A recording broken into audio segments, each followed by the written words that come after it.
খুনি গানটা এখানে ফেলে রেখে গেল কেন? ও তো নিজের সঙ্গে গানটাকে নিয়েও যেতে পারত। সেটাই তো আশ্চর্য ব্যাপার যে খুনি এই গানটা এখানে এই ক্রাইম স্পটে কেন রেখে গেছে।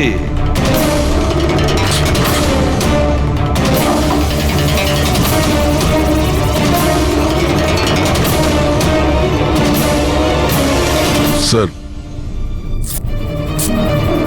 এই দেখুন, নিচে এখানে এই টেপটা আটকানো ছিল। ওয়াশ বেসিনের নিচে টেপ? মনে হচ্ছে এখানে টেপ দিয়ে কিছু আটকে ছিল, যেটা এখন এখানে নেই। হতে পারে এই কেসের সঙ্গে রিলেটেড কিছু। নিশ্চয়ই দেখতে হবে। রায়মাদেবী, ডক্টর যশবন্ত আপনার ডক্টর ছিলেন তো? আপনারা এখানে এই টেবিলেই বসেছিলেন? হ্যাঁ, আসলে উনি আমার অসুখের কথা বলতেই আমার সাথে দেখা করতে এখানে এসেছিলেন। খুব ভালো মানুষ ছিলেন উনি। আজ যখন আপনি ওর সঙ্গে কথা বলছিলেন, আপনার কি মনে হয়েছিল যে কোনো ব্যাপার নিয়ে ও একটু ডিস্টার্ব ছিল? ডিস্টার্ব তো নয়, কিন্তু হ্যাঁ, হঠাৎ করে ওনার শরীর খারাপ হয়ে গিয়েছিল আর উনি এক্সকিউজ মি বলে ওয়াশরুমে চলে গিয়েছিলেন। আমি তো ভাবতেই পারিনি যে এরকম একটা ঘটনা ঘটবে। স্যার, হ্যাঁ, এ হলো এই কফি শপটার ম্যানেজার। এখানকারও সিসিটিভি ক্যামেরাগুলো কাজ করছে না। স্যার, 2 ঘন্টা আগেও তো কাজ করছিল, কিন্তু হঠাৎ করে টেকনিক্যাল প্রবলেম হয়ে যায়, সেই জন্য ইঞ্জিনিয়ারকে ডেকেছি আমরা।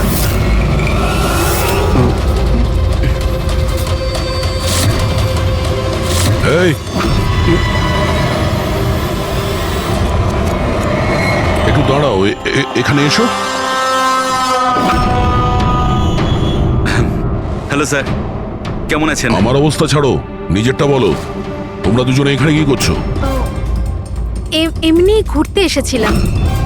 কফি শপে ঘুরতে এসেছিলে? কাল রাত্রে তোমার বান্ধবীর খুন হয়ে গেছে। তোমার দ্বিতীয় বন্ধুর কেঁদে কেঁদে অবস্থা খারাপ, আর তোমরা দুজনে এখানে এই কফি শপে আড্ডা মারতে এসছো। এখানেও একটা খুন হয়েছে। বিষয়টা কাকতালীয়, তাই না? সত্যি কাকতালীয়ই বটে, কারণ আমরা তো জানি না ডক্টর যশবন্ত কে। হ্যালো, ওকে বিউরোতে নিয়ে এসো। ওকে ওকে ওকে ওকে ওকে, থ্যাংক ইউ ভেরি মাচ। কি জানিস পঙ্কজ, অনেক লোক ছিল এই ডিস্কোটায় যখন আয়েশা খুন হয়, আর এক একজনের ফোন ট্র্যাক করে এইটা জানার জন্য যে মার্ডারের সময় আয়েশার আশেপাশে কেউ ছিল না। তো এই আমার তো চোখ ব্যথা করতে শুরু করেছে।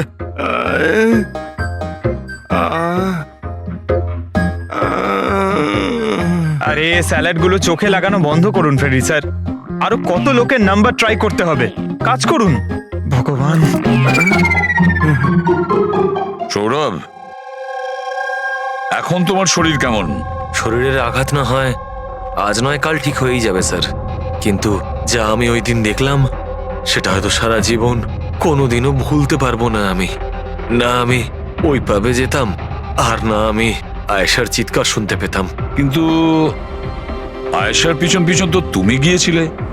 ও তোমার সঙ্গে ভালো করে কথা বলেনি, সেই জন্য। এই কথাটা সত্যি স্যার যে আমি আয়েশার পেছনে গিয়েছিলাম, কিন্তু আমি যখন ওকে ড্রিঙ্ক অফার করলাম ও বারণ করে দিল স্যার। ইনফ্যাক্ট ও আমার ইনসাল্টও করলো স্যার। তাই আমার খুব খারাপ লেগেছিল স্যার, আর তাই আমি ওর পিছু নিয়েছিলাম। ও মাই গড, কে করলো এইসব কিছু? চলো তোমাকে আমি হসপিটালে নিয়ে যাই। হেই হেই, দাঁড়াও, আরে দাঁড়াও। আর তারপরে? স্যার, আমার এখনো মনে আছে যখন আমি ওর রিস্টটা ধরেছিলাম স্যার, সেটা একেবারে নর্মাল ছিল না। ওটা নর্মাল মানুষদের রিস্ট ছিলই না। আমার খুব অদ্ভুত ফিল হয়েছিল স্যার।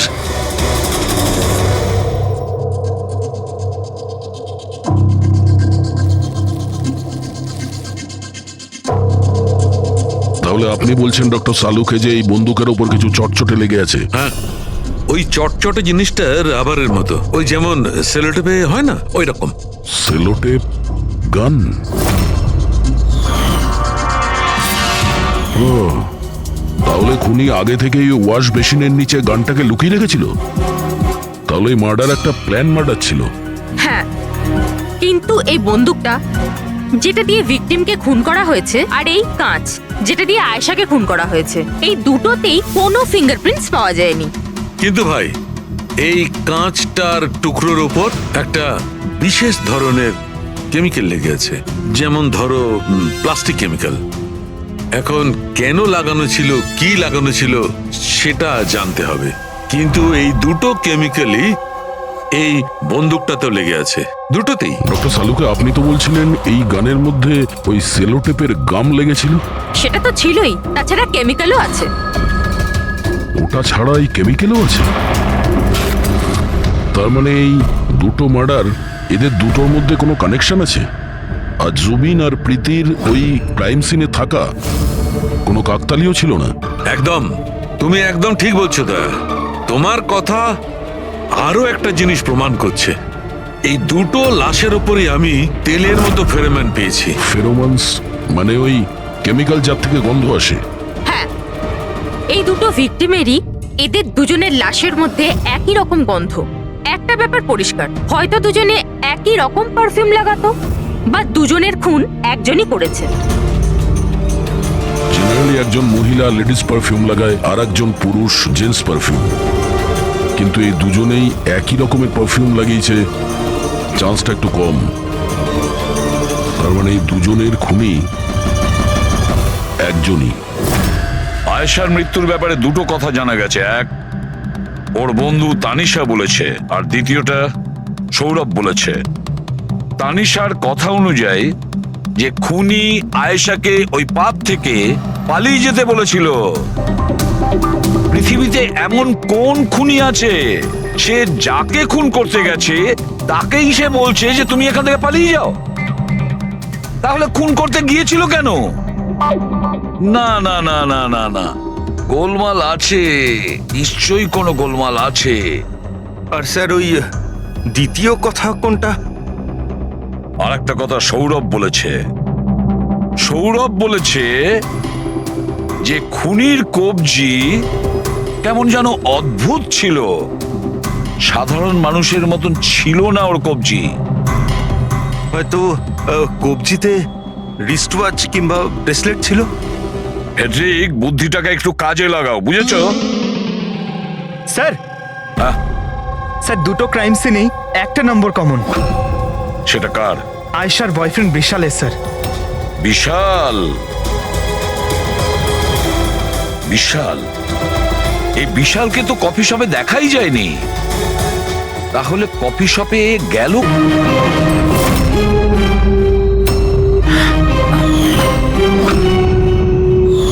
রায়মা দেবী, আপনি আর এখানে? স্যার, এটা আমারই বাড়ি, কিন্তু আপনারা এখানে? ওনাকে কি খুন করেছে সেটা জানতে পেরেছেন? রাইমা, এরা কারা? CID officers. আপনারা প্লিজ ভেতরে আসুন, প্লিজ কাম। সিআইডি? আর স্যার, ইনি আমার হাজবেন্ড, আর এ আমার ছোট ছেলে সন্দীপ। আর বড় ছেলে বিশাল, সে কোথায়? কিন্তু কি হয়েছে স্যার? দেখুন, আসলে ব্যাপারটা হলো ডক্টর যশবন্ত আর আয়েশার খুনে আমাদের মনে হয় হয়তো বিশালের কোনো হাত আছে। এ আপনি কি বলছেন? অভিযোগ প্রমাণিত হয়নি, কাউকে গ্রেপ্তার করতে পারেননি, তো যে কোনো কাউকে ফাঁসিয়ে দেবেন? দেখুন, সিআইডির কাজই হচ্ছে অপরাধী পর্যন্ত পৌঁছানো, নাকি কোনো নিরপরাধীকে ধরে এই কেসটা বন্ধ করে দেওয়া। আপনি দয়া করে একটু বিশালকে ডাকবেন। দাদা খুন করতেই পারে না, আপনারা দয়া করে ওকে ধরে নিয়ে যাবেন না। সন্দীপ, আমরা কিন্তু তোমার দাদাকে এখানে ধরতে আসিনি, আর আমরা এটাও বলিনি যে তোমার দাদা কিছু করেছে। আমরা তো তোমার দাদাকে কিছু প্রশ্ন করব, ব্যাস। আপনারা আমাকে সন্দেহ করছেন? এক মিনিট বিশাল, তুমি ভেতরে যাও, আমি এই সিআইডির লোকেদের তোমায় বিরক্ত করতে দেবো না। দেখুন, সিআইডির কাজে বাধা দেওয়াও কিন্তু একটা অপরাধ, তাই প্লিজ আমাদের নিজেদের কাজ করতে দিন। বিশাল,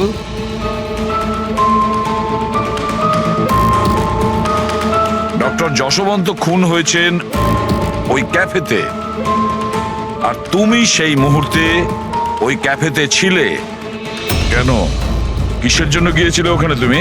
স্যার, আমি তো ওখানে জুবাইন আর প্রীতির সাথে দেখা করতে গেছিলাম। আমি জানতাম না যে আঙ্কেল ওখানে হঠাৎ মায়ের সাথে দেখা করতে আসবেন। আয়েশার সাথে তোমার ঝগড়া চলছিল না? আমি ভীষণ কষ্ট পেয়েছি স্যার ও মারা যাওয়ার পর। আমি জানি না ওকে ছাড়া আমার বাকি জীবন কিভাবে কাটাবো। আমি কিছুদিন একা থাকতে চাই। ঠিক আছে, তুমি গিয়ে রেস্ট নাও। এরপরে কিন্তু দেরি করা যাবে না। আরে আপনারা আবার এখানেও? মাঝে মাঝে নিজের বাড়িতে যান নাকি? সবসময় বিশালের আশেপাশে ঘোরাফেরা করছেন?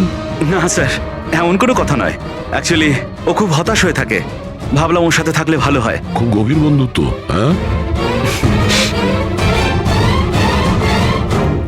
জুবিন, প্রীতি, বিশাল, কড়া নজর রাখতে হবে এই তিনজনের ওপর।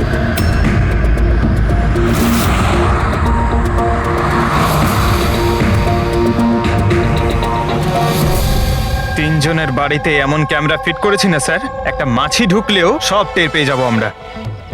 তুই যাই বলিস, কাজের লোক, দুধওয়ালা আর সবজিওয়ালা এদের মাধ্যমে গোপন ক্যামেরা বসাবার আইডিয়াটা কিন্তু দারুণ ছিল। ভালো ছিল না? কিন্তু আমার ছিল না, দয়া স্যার ছিল। আচ্ছা, হ্যাঁ, আর উনি আমাদেরকে এখানে বসিয়ে দিয়েছেন যাতে আমরা এখানকার সিসিটিভি ফুটেজ চেক করতে পারি।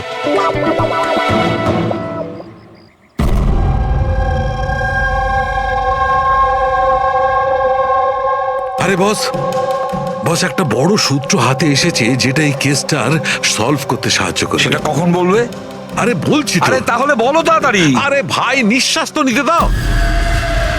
তোমার মনে আছে ওই যে ভাঙা কাঁচের টুকরোটায় আমি প্লাস্টিক কেমিক্যাল পেয়েছিলাম? হ্যাঁ ডক্টর সালুকে, কি ওই কেমিক্যালটা? ওটা হচ্ছে গ্রাফিন, যেটা নকল চামড়া, আর্টিফিশিয়াল স্কিন বানানোর কাজে লাগে। আর্টিফিশিয়াল স্কিন, অস্থেটিক স্কিন, অস্থেটিক স্কিন,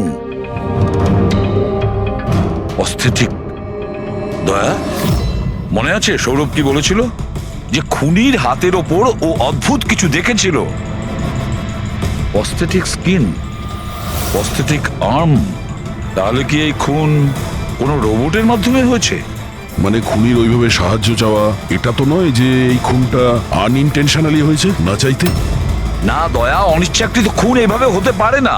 আর রইল কথা রোবোটিক আর্মের। এই রোবোটিক আর্ম তো কারোর কথা মতোই চলতে পারে, তাই না? আচ্ছা সালুকে, এমন কোন লোক আছে যে এই রোবোটিক আর্ম বলো, অস্থেটিক আর্ম বলো বা রোবোটিক আর্ম বলো, এই সব কিছুর ব্যাপারে খুব ভালো রকম দখল আছে? হ্যাঁ আছে তো, ডক্টর জাসমিন। তাহলে দেখা করা যাক ওই ডক্টরের সঙ্গে।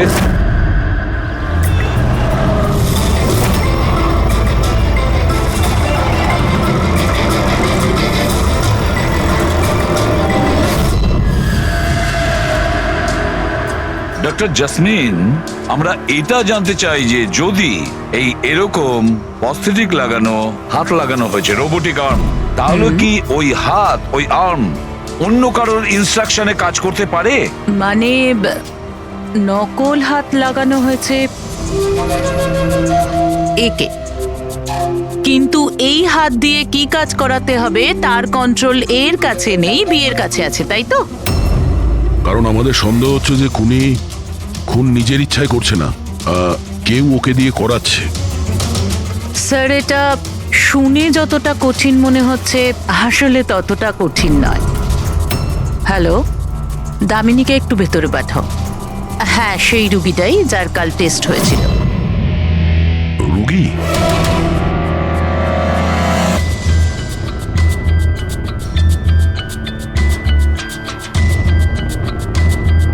স্যার, দামিনীর ডান হাতটা ফ্যাক্টরিতে কাজ করার সময় মেশিনে কাটা পড়েছিল। হ্যাঁ স্যার, মেশিনে আমার হাত ঢুকে গিয়েছিল। তাই জন্য ওকে নকল হাত লাগিয়েছি, যার কন্ট্রোল মানুষের ব্রেনের দ্বারা হয়। একটা নকল হাত মানুষের মাথা দিয়ে কাজ করছে কি করে? স্যার, সায়েন্স খুব উন্নতি করেছে। আসলে এই ধরনের নকল হাত সায়েন্সের একটা খুব বড় আবিষ্কার। এটাতে এক ধরনের চিপ আছে, মানে সফটওয়্যার, যেটা ব্রেনের দ্বারা কন্ট্রোল করা হচ্ছে। মানে মানুষের ওঠা বসা যেমন ভাবে আসল হাত পা নাড়ানো যায়, সেইভাবেই এই নকল হাত পা নাড়ানো হয়, যেটা ব্রেন কন্ট্রোল করে। গ্রেট, বিজ্ঞান সত্যি অনেকটা এগিয়ে গেছে। সত্যি রোবোটিক আর্ম।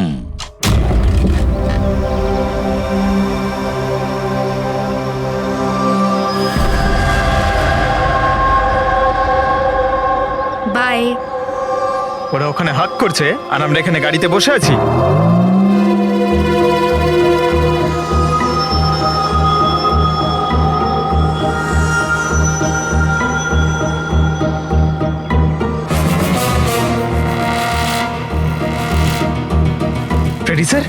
এই বিশাল তো প্রীতির বাড়িতে যাচ্ছে।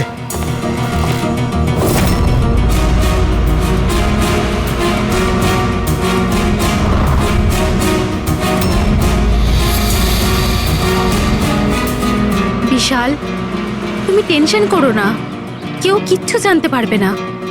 আমরা কোনো না কোনো উপায় ঠিক বের করব, ওকে? এ নাও, কফি খাও।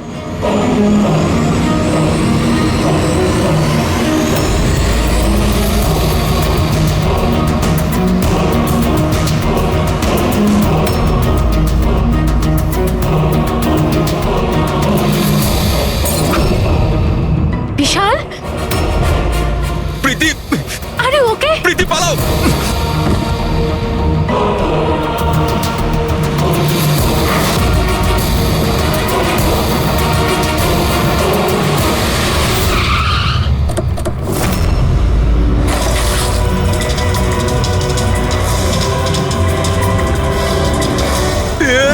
বিশাল, না, বিশাল ছাড়ো।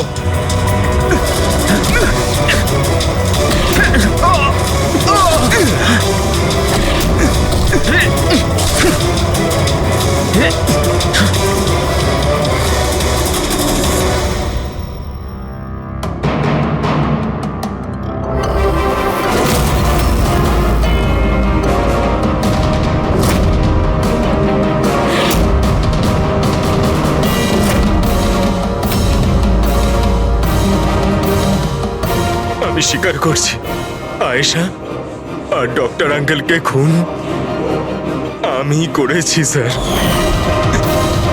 তুমি এখানে কি করছো? কি হলো? কি হচ্ছে এটা? আমি বুঝতে পারছি না কি হচ্ছে আমার হাতে। কিছু প্রবলেম? কি হচ্ছে বলছো না কেন কিছু? ডাক্তারের কাছে নিয়ে যাব? এটা কি করছো? এটা কি করছো? আয়েশা পালাও এখান থেকে, পালাও! আমি বলছি তোমাকে পালাও, আয়েশা!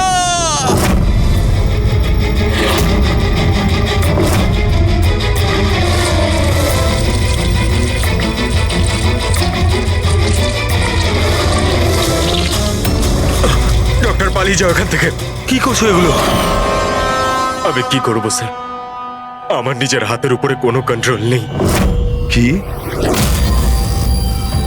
তোমার হাত তোমার কন্ট্রোলে থাকে না? এর মানেটা কি? জানি না, হঠাৎ করে মাঝে মাঝে কি হয়ে যায়। সেই কারণে তুমি আয়েশাকে ওখান থেকে চলে যেতে বলেছিলে? হ্যাঁ স্যার, আমি আয়েশাকে ওখান থেকে পালাতে বলেছিলাম। আয়েশা পালাও এখান থেকে, পালাও! আর আমি অনেকবার চেষ্টা করেছিলাম যাতে আমি ডক্টর আঙ্কেলের কোনো ক্ষতি না করি। ডক্টর, পালাও এখান থেকে তুমি। একটা কথা বলো, কেন গিয়েছিলে তুমি ওই ক্যাফেতে? আমি ওখানে ডক্টর আঙ্কেলের কাছে আমার হাত ঠিক করাতে গেছিলাম, আর জুবেইন, প্রীতি আমাকে সাহায্য করছিল। কারণ আমি আমার বাড়িতে বলতে পারতাম না যে আয়েশাকে আমি নিজের হাতে খুন করে দিয়েছি স্যার। আমি জানি স্যার, আমার কথায় বিশ্বাস করাটা খুবই কঠিন, কিন্তু সত্যি এটাই, খুন আমি নয়, বরং আমার হাত করেছে। ডক্টর জাসমিন, বিশাল যা যা বলছে সেটা সত্যি? আমি বলতে চাইছি যে এটা কি সম্ভব যে একটা রোবোটিক আর্ম নিজে থেকেই ডেভেলপ করে আর সেই কারণেই তার মনে হয়েছে যে খুন করা যেতে পারে? চান্সেস কম স্যার, কিন্তু হ্যাঁ, হাতের ভেতরে লাগানো এই চিপকে কেউ যদি হ্যাক করে তাহলে হতে পারে। কি? প্রস্থেটিক হাতে লাগানো সফটওয়্যার হ্যাক করা যায়? হ্যাঁ দাদা, হ্যাক হতেই পারে, এটা পসিবল। যখন হ্যাকার এই নকল হাতের চিপ হ্যাক করে তখন এই নকল হাতটা তার ব্রেন দ্বারা কন্ট্রোল হয় না যার শরীরে এটা লাগানো আছে, বরং এই নকল হাতটা কন্ট্রোল হয় হ্যাকারের ব্রেন দ্বারা। তার মানে কেউ একজন বিশালের এই রোবোটিক আর্মের সফটওয়্যারটা হ্যাক করেছিল আর তারপরে ওকে দিয়ে খুন করায়। স্যার, এর থেকে ভালো তো আমি এক হাতেই আমার সারাটা জীবন কাটিয়ে দিই। যে হাতটা অন্যদের জীবন কেড়ে নিচ্ছে, এরকম হাত আমার চাই না স্যার। বিশাল, একটা কথা বলো, তোমার এই হাত তোমাকে বলছে যে সেই কাউকে মারতে চায়, তখন তুমি কি ভাবো? তখন তোমার মনের অবস্থা কি হয়? কি চলে তোমার মাথার ভেতরে? স্যার 2-3 মিনিট সময় লাগে। আমি পুরোপুরি ভাবে চেষ্টা করি আমার হাতকে কন্ট্রোলে আনার, কিন্তু 2 মিনিট পর আমার হাতই জিতে যায় স্যার।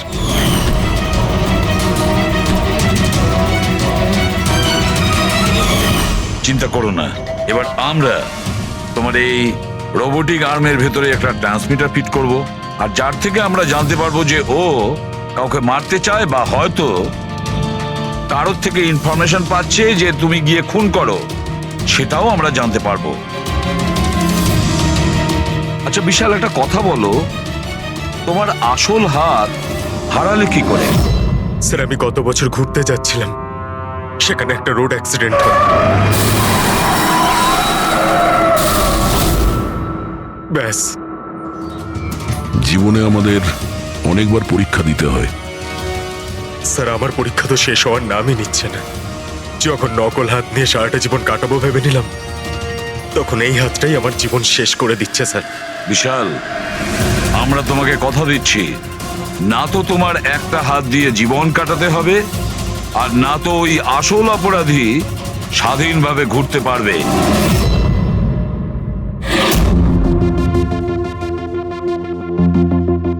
বিশাল, অপরাধী প্রথমে বিশালকে দিয়ে আয়েশাকে খুন করায়। আয়েশা, যাকে বিশাল খুব ভালোবাসতো, এরপরে খুন করায় ডক্টর যশবন্তকে, যে বিশালকে সাহায্য করত। এরপরে প্রাণ নিতে চেষ্টা করে প্রীতির, যে বিশালের বন্ধু ছিল। এরা প্রত্যেকেই হলো বিশালের শুভাকাঙ্ক্ষী, আর এরা প্রত্যেকে বিশালের আপনজন। সবাই বিশালের খুব কাছের মানুষ। তাহলে এই অপরাধী কে হতে পারে? কে সেই অপরাধী?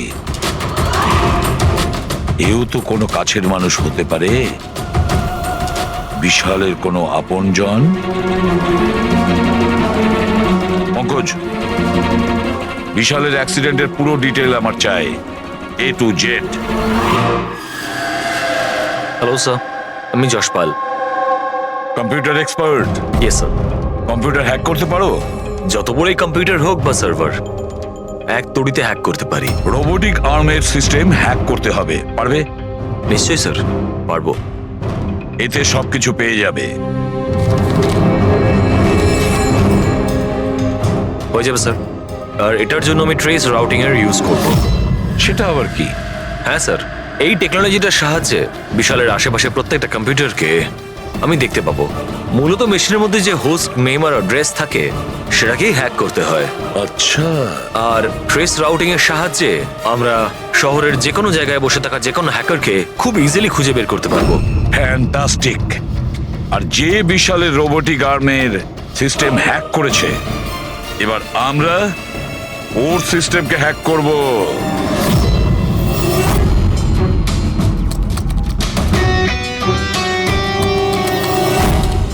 এই দেখুন স্যার, এই সময় বিশালের আশেপাশে এই সবকটা কম্পিউটার অ্যাক্টিভ রয়েছে, আর এর মধ্যে হয়তো কোনো একটাই ওই হ্যাকারের।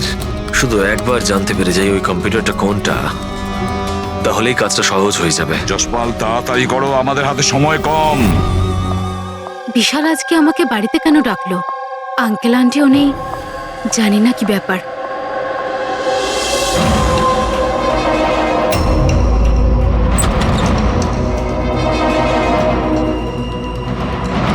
বিশাল,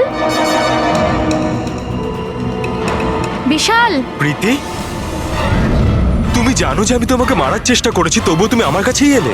বিশাল, তুমি তো আমাকে ফোন করে এখানে ডাকলে। আমি? হ্যাঁ। আমি কখন ডেকেছি? তুমি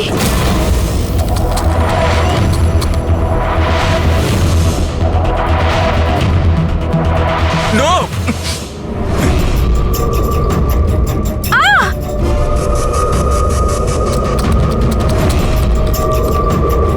পালাও প্রীতি। বিশাল, বিশাল পালাও এখান থেকে। Vishal please, Vishal, Vishal please.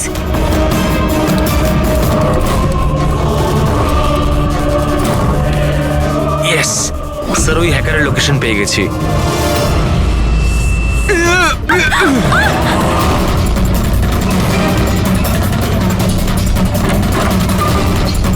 Sir আপনি এখানে কি করছেন?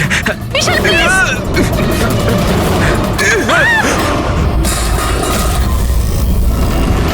অনেক হয়েছে হ্যাকিং।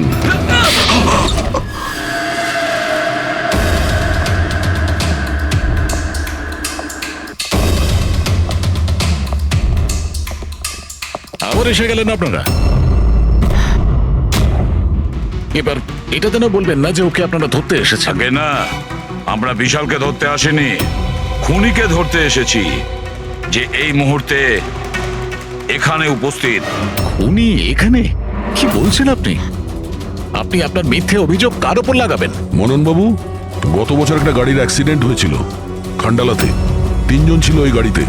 22 বছরের ছেলে বিশাল, 15 বছরের ছেলে সন্দীপ, আর 9 বছরের ছোট বাচ্চা সোনিয়া। গাড়ি বিশাল চালাচ্ছিল। গাড়ির অ্যাক্সিডেন্ট খুব সাংঘাতিক হয়েছিল। বাচ্চা মেয়ে সোনিয়া স্পট ডেড হয়ে গেছিল।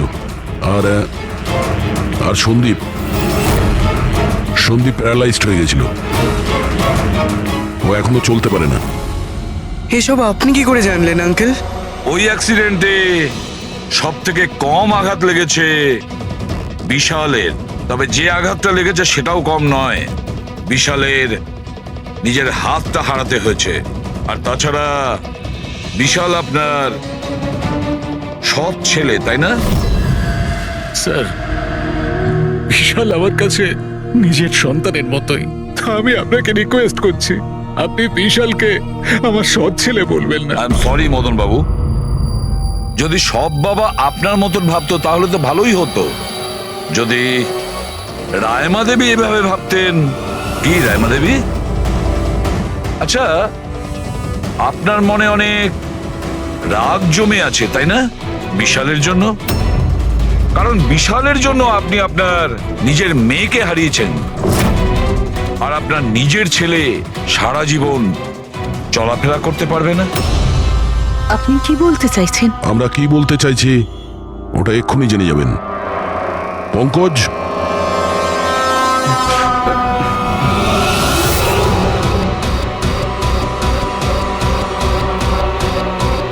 সরি আন্টি, কিন্তু আমি ওদের সবকিছু বলে দিয়েছি যে আপনার বলার জন্যই আমি এসব করেছি। আমি ওই সফটওয়্যারগুলোকে হ্যাক করেছিলাম, আর আমি সব জায়গার সিসিটিভিগুলোকে হ্যাক করে বন্ধ করে দিয়েছিলাম।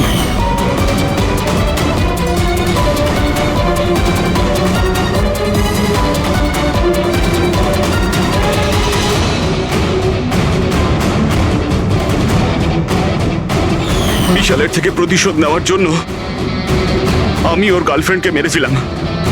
তারপরে ওই ডক্টরকে, যে বিশালকে হেল্প করতো, তারপর প্রীতির উপরে আক্রমণ। এসব করার জন্য আন্টি আমাকে অনেকগুলো টাকা দিয়েছিলেন। তুমি যে এতটা নিচে নেমে যাবে আমি ভাবতেও পারিনি। ঠিক আছে, সত্যিটা যখন আপনাদের সামনে এসেই গেছে, তখন আমি আপনাদের সবাইকে এটাও বলছি যে আমি তোমাকে মারার পর ওকেও মারতে চেয়েছিলাম। কারণ যেভাবে আমার আপনজনেরা কষ্ট পেয়েছে, আমিও চেয়েছিলাম বিশাল সেই কষ্টই পাক, ততটা যন্ত্রণা ওরও হোক। ওটা অ্যাক্সিডেন্ট ছিল, একটা ভুল। ভুল? তোমার একটা ভুলের জন্য আমার সারা জীবন অন্ধকার হয়ে গেছে। তুমি রাশ ড্রাইভিং করেছিলে, আর শাস্তি কারা পেল? আমি আর আমার সন্তানেরা। মা, আমি তোমাকে শুধু নিজের মা না, ভগবান ভেবেছিলাম। যদি আমাকে শাস্তি দিই তুমি শান্তি পেতে, তাহলে আমাকে অন্তত একবার বলতে পারতে। হাসি মুখে আমি জীবন দিয়ে দিতাম। আমি তোমার জীবনটা চাইনি, আমি তো তোমাকে বাঁচিয়ে রেখে কষ্ট দিতে চেয়েছিলাম। আর আপনারা সবাই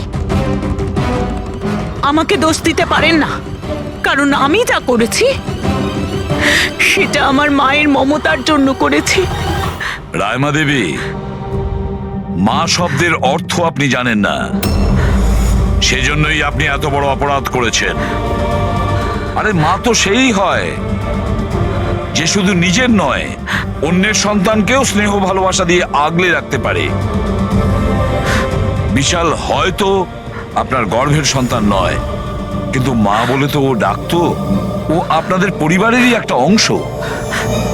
কোনো মাই তার ছেলের ওপর এইভাবে প্রতিশোধ নিতে পারে না। হ্যাঁ, সেটাও এত ঘৃণ্য। দুটো লোকের প্রাণ নিয়েছেন। না রায়মা দেবী, আপনি বড় ভুল করেছেন, বিশাল ভুল করেছেন। আদালত আপনাকে কোনোদিন ক্ষমা করবে না, কোনোদিন ক্ষমা করবে না। কঠোরতম শাস্তি হবে আপনার।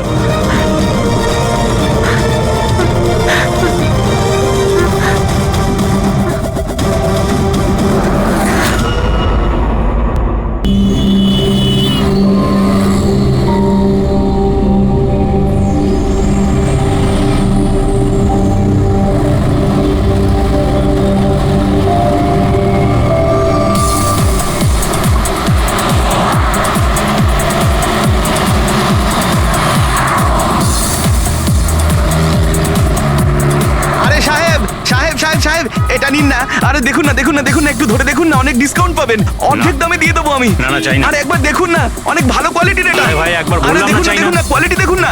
আরে শুনুন না ম্যাডাম, দেখুন না, আরে কোয়ালিটিটা দেখুন ম্যাডাম, কিনুন না, ভালো কোয়ালিটির এগুলো, খুব ভালো কোয়ালিটির ম্যাডাম। আরে কেন বিরক্ত করছো ভাই? একবার তো বললাম চাই না। ও ও দাদা, এই ম্যাডামের মনে হয় কিছু একটা হয়েছে। আরে কিচ্ছু হয়নি ওর। আরে দেখুন না, ঘুমোচ্ছে। ওনার ঘাট থেকে রক্ত বেরোচ্ছে। কি? হ্যাঁ, দেখুন ওনার রক্তে ভেসে যাচ্ছে। সুচি? ওই যে, সুচি? ওই দেখুন দেখুন, ওই যে সুচি?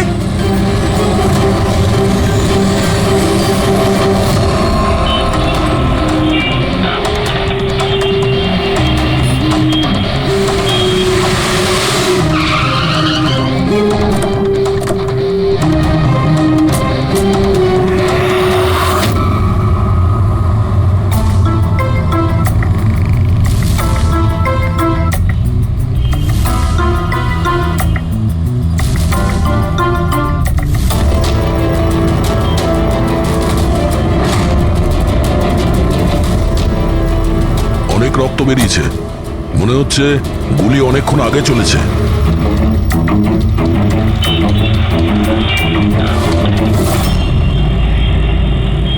এসব কি করে হলো মিস্টার আশুতোষ। আচ্ছা, আর এনার নাম কি? ইনি আমার স্ত্রী সুচি। মানে বলতে চাইছি আমার ex wife Suchi. Ex wife? এসব কি করে হলো? জানি না স্যার, আমি কিছু জানতেই পারিনি। কিচ্ছু জানো না?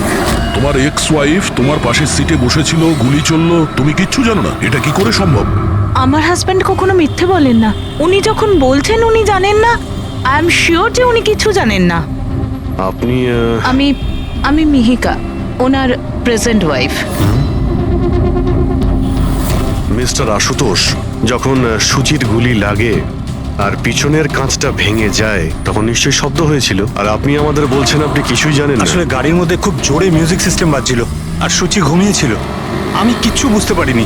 ওই লোকটা কিছু জিনিস বিক্রি করতে এসেছিল। ও যখন আমাকে বললো তখন আমি বুঝতে পারলাম কি সুচি। গাড়িতে মিউজিক চলছিল আর সুচি ঘুমিয়ে পড়েছিল। অদ্ভুত, প্রায়শই লোকেদের ঘুম একটু আওয়াজেই ভেঙে যায়, আর এত লাউড মিউজিকে সুচি ঘুমোচ্ছিল। স্যার, আপনাদের কথা থেকে বোঝা যাচ্ছে যে আপনারা আমাকেই সন্দেহ করছেন। স্যার, আমি এটা কেন করব? সুচি আর আমার ডিভোর্স নিশ্চয়ই হয়েছিল, কিন্তু আমরা ভালো বন্ধু ছিলাম আর আমাদের যোগাযোগও ছিল। আপনি দীনেশকে জিজ্ঞাসা করে নিন। দীনেশ? স্যার, আমি সুচির ভাই। ও ঠিকই বলছে স্যার, ডিভোর্সের পরেও ওর আর সুচির মধ্যে খুব ভালো সম্পর্ক ছিল, কখনো কোনো ঝামেলা হয়নি। আচ্ছা, তো আপনারা কোথায় যাচ্ছিলেন বলুন তো? আমাদের মেয়ে রুহি বোর্ডিং স্কুল থেকে ফিরছিল। তাহলে এই সুচি কি গাড়িতে ওঠার পরেই ঘুমিয়ে পড়ে নাকি পরে? স্যার, ব্যাপারটা হলো আমাদের মধ্যে একটু আগে ঝগড়া হয়েছিল। আশুতোষ, রুহি স্কুল খুব ভালো, এই স্কুল চেঞ্জ করার কোনো দরকারই নেই। সুচি, এই স্কুলটার টাকা পয়সা খুব বেশি, আমি এর ফিসটা জোগাড় করতে পারবো না। কিন্তু আমি করতে পারি, আর আমি আমার মেয়ের এডুকেশনে কোনো কম্প্রোমাইজ করব সুচি, না। আমি তোমার থেকে টাকা নিতে পারবো না। কেন? ও, তোমার মেয়ে লিগো চলে আসে, তাই না? যে আমি তোমার থেকে বেশি ইনকাম করি। জানো, আমাদের ডিভোর্সের কারণ এটাই, যে একটা মেয়ে একটা ছেলের থেকে বেশি ইনকাম করে। সাফল্যটা মনের ব্যাপার, এটা স্বামী স্ত্রীর প্রতিযোগিতা নয়। তোমার সাথে কোনো তর্ক করতে চাই না, না এই ব্যাপারে কোনো কথা বলতে চাই। রুহি এই স্কুলেই থাকবে। তারপর আমাদের মধ্যে আর কোনো কথা হয়নি। আমার মনে হয়েছিল ঘুমিয়ে পড়েছে। আচ্ছা, এই যখন ঝগড়া হচ্ছিল তখন গাড়ি কোথায় ছিল, মানে কোন এলাকায়?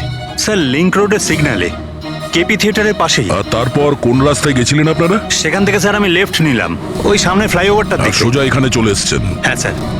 তার মানে প্রায় 2 কিলোমিটার এই গাড়িটা চলেছে। তার মানে 2 কিলোমিটারের মধ্যেই কোথাও গুলি চলেছে সূচির ওপরে। পঙ্কজ, একটা কাজ করো তো, কেপি থিয়েটার থেকে এইখানে 2 কিলোমিটার অবধি চেক করে দেখো তো, যদি কোথাও কিছু প্রমাণ পাওয়া যায়, মানে কোথাও কাচের টুকরো পড়েছে কিনা দেখে নিও, ঠিক আছে? আর হেঁটে যেও। 2 কিলোমিটার স্যার? হেঁটে যাও। গুলিটা অদ্ভুত অ্যাঙ্গেল থেকে লেগেছে, এই নিচে, মানে গুলিটা উপর থেকে নিচে এসেছে, মানে যে গুলি চালিয়েছে তার হাত উঁচু করতে হয়েছে ফায়ার করার সময়। খোলা রাস্তায় কেউ গুলি মেরেছে আর কেউ দেখেনি? হতে পারে খুনি একটু দূরে ছিল, তাও গুলি করা খুবই মুশকিল ছিল এই চলন্ত গাড়িতে, আর তাও তখন যখন খুনি হয়তো গাড়িতে বা কোনো বাইকে ছিল। তবে এইভাবে গুলি করাটা কিন্তু সহজ নয় দয়া।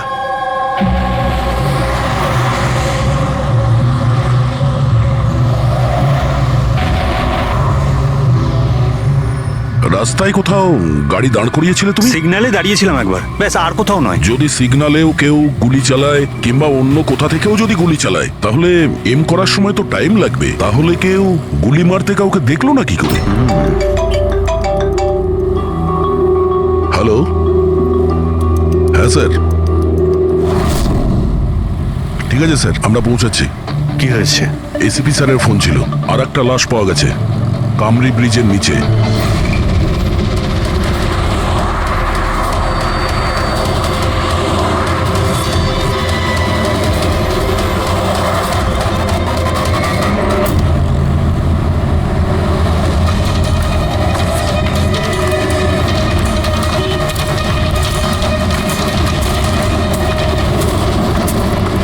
হ্যাঁ দয়া। স্যার, আপনি জানলেন কি করে এই লাশটার কথা? লোকাল পুলিশের কাছে আশেপাশের লোক কমপ্লেন জানিয়েছে, 2 ঘন্টা আগেই লাশ দেখেছে। মাথার পিছনে একটা চোট আছে আর পিঠের পিছনেও একটা গুলির চিহ্ন আছে। স্যার, একটা কথা মাথায় ঢুকছে না, কেউ একে এখানেই মেরেছে নাকি অন্য কোথাও মেরে এখানে নিয়ে এসেছে? দেখতে হবে ফেডরিক। স্যার, রাস্তায় একটা বাইক পাওয়া গেছে, আমার মনে হচ্ছে এই লোকটারই বাইক হবে।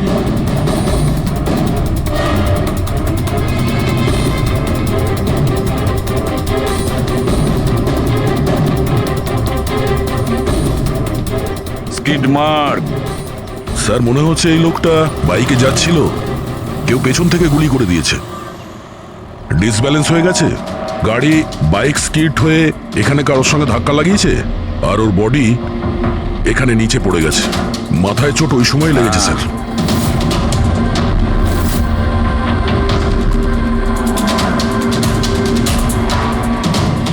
স্যার, কিছুতেই বুঝতে পারছি না এই লোকটা কে, এর কোনো রকম আইডেন্টিফিকেশন নেই। আমি মিসিং পার্সনস ব্যুরোতে জিজ্ঞেস করে দেখবো কি? ফেডরিক, এত তাড়াতাড়ি কেউ মিসিং পার্সনস ব্যুরোতে রিপোর্ট করে না। একটা কাজ করো, আরটিওতে গিয়ে এই বাইকের রেজিস্ট্রেশন চেক করো, ওখানেই সমস্ত ডিটেলস পাওয়া যাবে যে মালিক কে। ওই কেসটার ব্যাপারে কি হলো কিছু জানতে পারলে? না স্যার, খুব অদ্ভুত কেস, বুঝতে পারছি না গুলি কে চালিয়েছে আর কোথা থেকে। পুরো এলাকাটা খুঁজে দেখেছি স্যার, কিন্তু কিচ্ছু পাইনি। ট্রাফিক পুলিশরা কি বলছে? স্যার, ট্রাফিক পুলিশ, ওখানে দোকানদার যারা দাঁড়িয়ে ছিল তাদের সবাইকে জিজ্ঞেস করেছি, কেউ খুনির ব্যাপারে কিচ্ছু জানে না। তাহলে সূচির ওপর গুলি চললো কোথা থেকে? দেখতে হবে। স্যার, আমি বলেছি তো আপনাদের, আমি জানি না সূচির গুলি কখন লাগলো, কিভাবে লাগলো। আশুতোষ, দীনেশ, মিহিকা, সূচির খুব কাছের না তোমরা তিনজন, কি তাই তো? তাহলে এটা বলো, সূচির মৃত্যুতে তোমাদের তিনজনের মধ্যে কার লাভ হতে পারে? তার মানে স্যার? স্যার, আমরা ওকে কেন মারতে যাব? ও স্যার, ও আমার নিজের বোন ছিল স্যার, নিজের বোন। আমি নিজের বোনকে কেন মারতে যাব? কোটি টাকা পাওয়ার জন্য। আবার কি কোটি টাকা পাওয়ার জন্য? এতে আমার কি লাভ হতো স্যার? আমার আর সুচির তো আগেই ডিভোর্স হয়ে গেছে। হতে পারে ডিভোর্সই ওই কারণটা।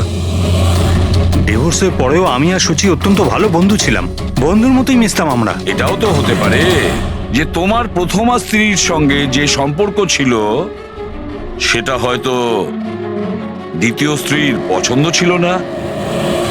স্যার আপনি এসব কি বলছেন? ওদের মধ্যে ভালো সম্পর্ক ছিল, তাতে আমার কি? ওদের দুজনকে নিয়ে আমার কোনো প্রবলেম ছিল না, আমি ইনসিকিউর নই। যদি তোমাদের তিনজনের মধ্যে কেউ সূচিকে না মেরে থাকে তাহলে সূচিকে কে মেরেছে? কে মেরেছে? আমি বলছি আপনাকে, সুচি একটা এনজিওতে কাজ করত।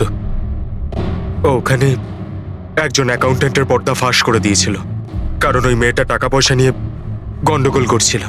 তোমার মনে হচ্ছে শেলির হাত হতে পারে এই সবের পেছনে? Yes sir. ওকে অনেকবার হুমকিও দিয়েছিল। স্যার আমার তো মনে হচ্ছে কি এই কাজটা হয়তো পৃথ্বীর হতে পারে। আচ্ছা, এই পৃথ্বী কি? খুবই অসভ্য ধরনের লোক, ওই রোমিও টাইপের। সুচি পুলিশকে কমপ্লেনও করেছিল ওর বিরুদ্ধে, কিছুদিনের জন্য জেলেও গেছিল। ঠিক আছে, তোমরা তিনজন যেতে পারো। Thank you sir. Thank you sir. Thank you sir.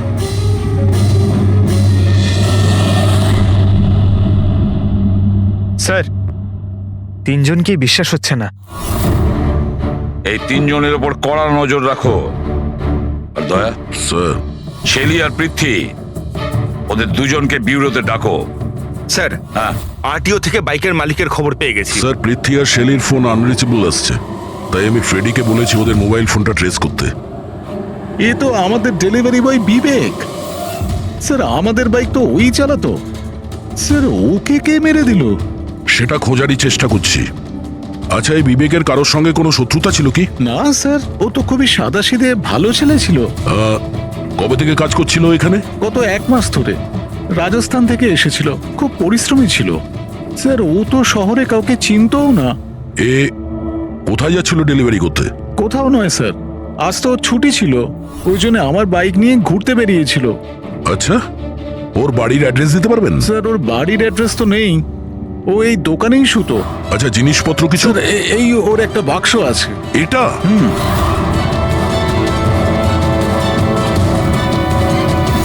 Sir, এই লোকটার বক্স আর সবকিছু চেক করলাম, তাতেই সার্কাসের প্যাম্পলেট ছাড়া কিছুই পেলাম না।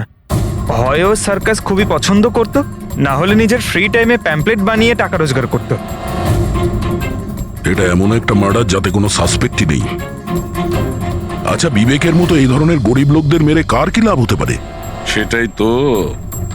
আর ওদিকে সূচি, দ্বিতীয় মার্ডার, যারা সন্দেহের তালিকায় অগণিত, তাদের মধ্যে যে কেউ গাড়ির সামনে গিয়ে গুলি করে মারতে পারে সূচিকে। না বস, আই এম সরি, বাট আমি তোমার সঙ্গে একমত হতে পারছি না। কোন কথা? সেটা এই যে কেউ একে পাশ থেকে গুলি করেছে। তার মানে? স্যার তার মানে এটা। আরে এটা তো রাইফেলের গুলি। হ্যাঁ স্যার, আর এই গুলিটা সূচির গলায় এদিকে এখানটা আটকে ছিল। গুলি রাইফেল থেকে চললে তো অনেক দূর থেকে চালানো হয়েছে। হ্যাঁ একদম ঠিক, দূর থেকেও আর উঁচু থেকেও, এইসব আমি বলছি। এই দেখো বস, 50 ডিগ্রি অ্যাঙ্গেল থেকে সূচিকে গুলি করা হয়েছে। গুলি এখান থেকে এসেছে, কারের কাঁচের জানলা ভেঙেছে আর গিয়ে এর গলায় লেগেছে। এই গুলি যে অ্যাঙ্গেল থেকে চলেছে ডক্টর, কত দূর থেকে চলেছে এই গুলিটা? এই ধরো 70 ফিট দূর থেকে। তার মানে কোনো উঁচু বিল্ডিং থেকে চালানো হয়েছে। সে তৈরি হয়ে বসেছিল বিল্ডিং এর ওপরে গুলি চালানোর জন্য। একটা কাজ করো, ওই এরিয়ার ম্যাপটা বের করো। গুলি গাড়ির বাঁদিক থেকে এসেছিল, আর বাঁদিকে প্রায় অনেকগুলো এরকম বিল্ডিং আর হাই রাইজ টাওয়ার আছে স্যার। যে জায়গায় ওদের দুজনে ঝগড়া হয়েছিল সেখান থেকে সূচির লাশ যেখানে পাওয়া গেছে, তার মধ্যে প্রায় 15 থেকে 20টা টাওয়ার আছে। এর মধ্যেই কোনো একটা বিল্ডিং থেকে গুলি চালানো হয়েছে।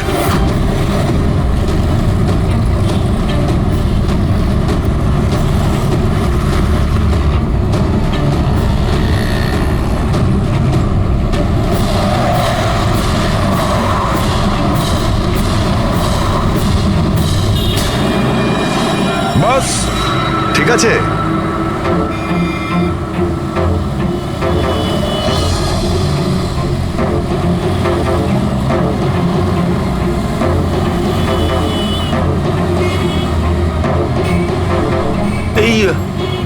অভিজিৎ স্যারের হাতে ওটা কি?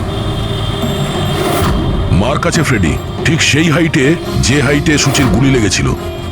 আর আমার হাতে এই ডিজিটাল ডিস্টেন্স রিডার আছে। এর থেকে এই লেজার লাইট যদি ওই মার্কেট ঠিক যায় তাহলে তার মানে গুলি এখানে এই বিল্ডিং থেকেই চালানো হয়েছে। সব মাথার উপর দিয়ে গেল। ঠিক আছে, এটা এখনই করে দেখছি। হ্যাঁ দয়া, আমি তৈরি। ওকে অভিজিৎ, একটু ডান দিকে এসো, ডান দিকে। হ্যাঁ ঠিক হালকা আছে। হ্যাঁ একটু বাঁদিকে। ব্যাস ব্যাস ব্যাস, ঠিক আছে। একটু পেছনে, একটু পেছনে। দেখেছো, এই লেজার ঠিক ওই মার্কে হিট করছে না, হিট করছে না ওখানে। গুলি এখান থেকে চালাইনি স্যার। এক্স্যাক্টলি। আরে স্নাইপারের কাছে অত সময় ছিল না নিশানা ঠিক করার জন্য যখন ও সূচিকে গুলি চালিয়েছিল। একটা কাজ করি, অন্য কোনো বিল্ডিং এ যাই। ঠিক আছে, চলো।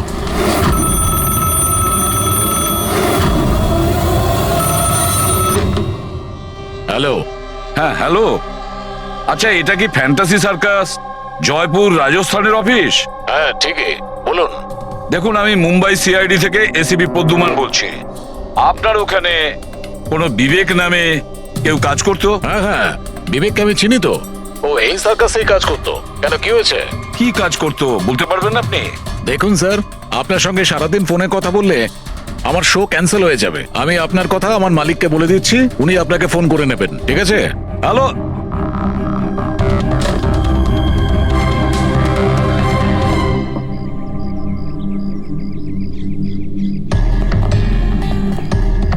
অদ্ভুত স্যার, বিল্ডিং এ কোনো গাড়ি দেখলাম না। মনে হয় গুলি এখান থেকেই করা হয়েছিল। দেখছি। হ্যাঁ অভিজিৎ, রেডি আছো?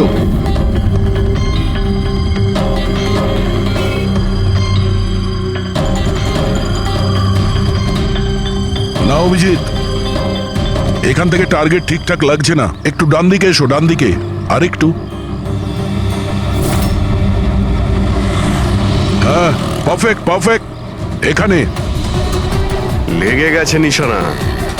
তার মানে হলো সূচি এখানেই ছিল যখন ওর গুলি লাগে। পঙ্কজ, ফ্রেডি, একটু আশেপাশে দেখো ওই স্নাইপার কোনো প্রমাণ ফেলে গেছে কিনা। কিন্তু ভাই দয়া, এখানে তো কোনো স্পিড ব্রেকারও নেই। সে এমন কোন স্নাইপার হবে যে ওই বিল্ডিং এ বসে এত দ্রুত যাওয়া কোনো গাড়িতে নিশানা লাগাবে যেটা সূচির ঘাড়ে গিয়ে লাগবে। হ্যাঁ, এটা তো সত্যি। আশুতোষ, যখন তোমার গাড়িটা এখানে ছিল, হ্যাঁ, তখন কোনো কারণে তোমার গাড়িটাকে স্লো করতে হয়েছিল কিংবা দাঁড় করাতে হয়েছিল, কিছু মনে আছে? হ্যাঁ স্যার, আমি যখন ড্রাইভ করছিলাম তো গাড়ির সামনে একটা ভিখারি এসে গেছিল আর আমায় ব্রেক করতে হয়েছিল। ভিখারি? হ্যাঁ, কি হলো? এইদিকে কিচ্ছু নেই স্যার। কিছু নেই? ওদিকেও কিছু নেই স্যার। ওই ভিখারি দেখতে কেমন ছিল? স্যার, ওর এক হাতে তো একটা ক্রাচ ধরা ছিল, অন্য হাতে লাল পোটলা, গলায় গামছা আর মাথায় অর্ধেক টাক ছিল। অভিজিৎ, এই ফ্লাইওভারের নিচে অনেক ভিখারি থাকে, ওদের মধ্যে কেউ একজন হবে। হ্যাঁ, আমি শুনলাম আশুতোষ যা বললো ভিখিরির ব্যাপারে। আমি নিচে গিয়ে দেখছি। এই কে তোমরা? কাকে জিজ্ঞেস করে ওপরে এসছো? তুমি এখানকার ওয়াচম্যান? ডিউটিতে কেন ছিলে না? আমার ইচ্ছে। এই তোমরা কে আমাকে ডিউটি শেখাচ্ছ? সিআইডি। সিআইডি? জানো তোমার জন্য এখানে একজন মহিলার খুন হয়ে গেছে? আমার জন্য খুন? কেউ এই ছাদ থেকে একজন মহিলাকে নিচে গুলি মেরেছে। কি জানো ওই ব্যাপারে?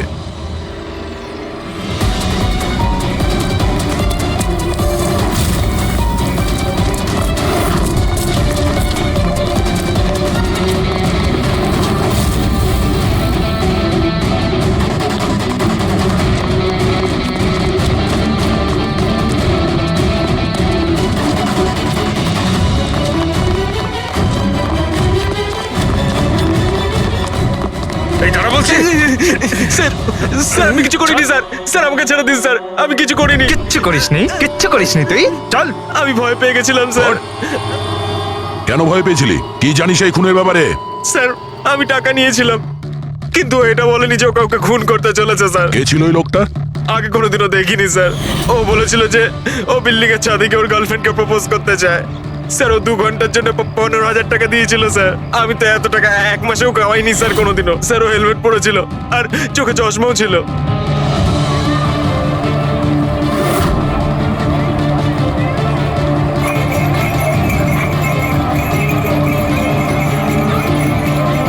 আরে ভাই শোনো, ও দাদা, আচ্ছা এখানে এমন কাউকে তোমরা দেখেছো যে মাথায় লাল গামছা বাঁধে, লাল রঙের একটা বোঁচকা আছে আর লাঠির সাহায্যে হাঁটেও? আরে দাদা শোনো, এমন কাউকে দেখেছো যে মাথায় লাল রঙের গামছা বাঁধে, লাল রঙের একটা বোঁচকাও রাখে আর খুঁড়িয়ে খুঁড়িয়ে হাঁটে? দেখোনি?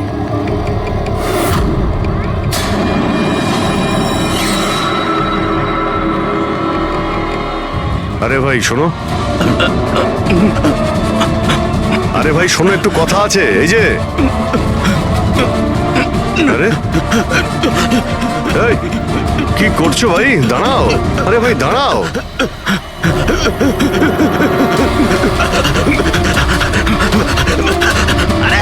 আমি কিছু করিনি, আমার কাছে কোনো টাকা পয়সা নেই, আমি কোনো কিছু চুরি করিনি, আমি একজন ভিখারি।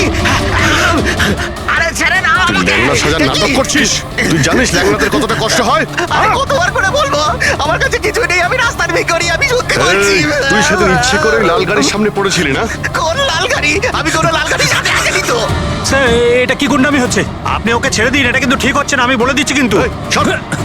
আমি সিআইডি থেকে। আরে কোথায় পালাচ্ছিস? ভদ্রভাবে বলে দে, না হলে আমি রেগে গেলে কিন্তু এর ফল খুবই খারাপ হবে। স্যার, আপনি যদি সত্যি সিআইডির লোক হন, আমি সব বলছি।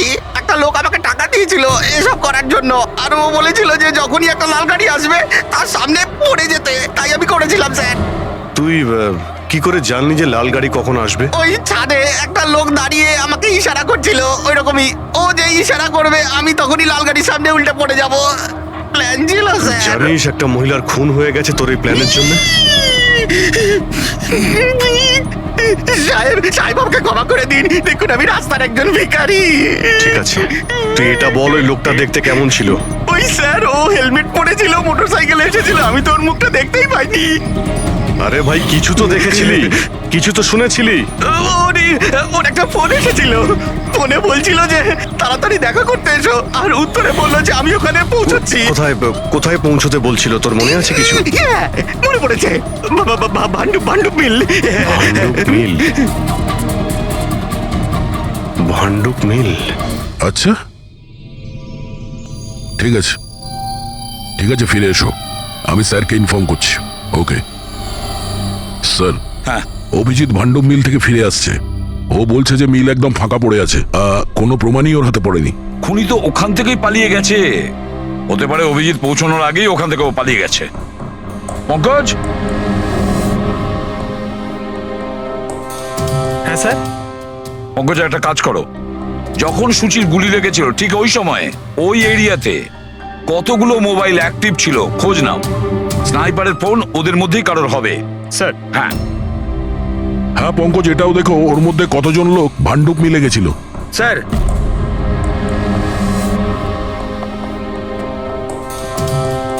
স্যার এ হলো শৈলী, এনজিওর অ্যাকাউন্টেন্ট। সুচি একটা এনজিওতে কাজ করতো, ও ওখানে একজন অ্যাকাউন্টেন্টের পর্দা ফাঁস করে দিয়েছিল। আর এ হলো পৃথ্বী, যার বিরুদ্ধে সুচি রিপোর্ট লিখিয়েছিল। সুচি পুলিশে কমপ্লেনও করেছিল ওর বিরুদ্ধে, কিছুদিনের জন্য জেলেও গেছিল। আপনারা কি করে ভাবলেন যে সুচির মৃত্যুর জন্য আমি দায়ী? হ্যাঁ স্যার, আমিও তো এমন কিছুই করিনি, আমি তো কারোর মার্ডার করিনি স্যার। শেলি, তোমার চাকরি চলে গেছিল সূচির জন্যে, আর তারপর থেকে তোমার এখনো পর্যন্ত কোনো চাকরি পাওইনি। ধার করে করে সংসারে খরচা চালাচ্ছ তুমি। হ্যাঁ, আর প্রীতি, 1 সপ্তাহ তুমি জেলে ছিলে, নিজের এরিয়াতে তোমার খুব বদনাম হয়েছে, তাই তো? তো কি হয়েছে? যদি আমার কোনো বদনামের ভয় থাকতো তাহলে বাড়ি বদলে নিতাম, কারণ মার্ডার করতে যাবোই বা কেন আমি? আর স্যার এমনটা নয় যে আমি কোথাও চাকরি পাচ্ছি না, বলতে পারেন আমি আমার মতো কোথাও চাকরি পাচ্ছি না, এই জন্য আমি কোথাও জয়েন করছি না। আপনাদের আশুতোষ আর তার নতুন স্ত্রী, তাকে এসব প্রশ্ন করা উচিত। ওদের জীবন সুখী নয়, কিন্তু সবাইকে দেখিয়ে বেড়ায়। আশুতোষ তো সুচির কাছে ফিরে যেতে চাইছে, হয়তো ও নতুন স্ত্রীকে নিয়ে খুশি নয়, তাই। আর স্যার, সুচির না ওর ভাইয়ের সাথেও বনিবনা ছিল না, সব সময় না ফোনে ঝগড়া করতে থাকতো। আচ্ছা, আর কি ব্যাপার নিয়ে ঝগড়া হতো এদের দুই ভাই বোনের মধ্যে? আসলে স্যার, দিনেশ আশুতোষকে হুমকি দিয়েছিল ও সুচির থেকে দূরে থাকার জন্য। হয়তো সুচির এটা পছন্দ হয়নি। আর স্যার, ও আমাকে আর একটা কথা বলেছিল, মেয়েকা হিংসে করে ওর আর আশুতোষের মেলামেশায়। 100% মনে হয় এদের মধ্যেই কেউ একজন ওকে মার্ডার করেছে। হ্যাঁ স্যার। আচ্ছা, ঠিক আছে, যেতে পারো তোমরা দুজন, কিন্তু একটা কথা ভালো করে মনে রাখবে, যতক্ষণ না আমাদের ইনভেস্টিগেশন শেষ হচ্ছে তোমরা শহর ছেড়ে বাইরে যাবে না। এই কেসে কারোর কথার উপর ভরসাই করতে পারছি না স্যার, মনে হচ্ছে সবাই মিথ্যে কথা বলছে। হ্যাঁ, সে যেই হোক খুব বড় প্ল্যানিং করেছিল। প্রথমে ভিখারিকে টাকা দিয়েছে, একটা ওয়াচম্যানকে হায়ার করেছে, আর তারপরে স্নাইপারকে হায়ার করেছিল। আর ঠিক সময় আসতেই ও সুচিকে গুলি করে মারে। স্যার, হ্যাঁ স্যার, যে সময় ওর ওপর গুলি চালানো হয়েছিল স্যার, তখন ব্রিজের আশেপাশে 2000 লোকের মোবাইল অ্যাক্টিভ ছিল।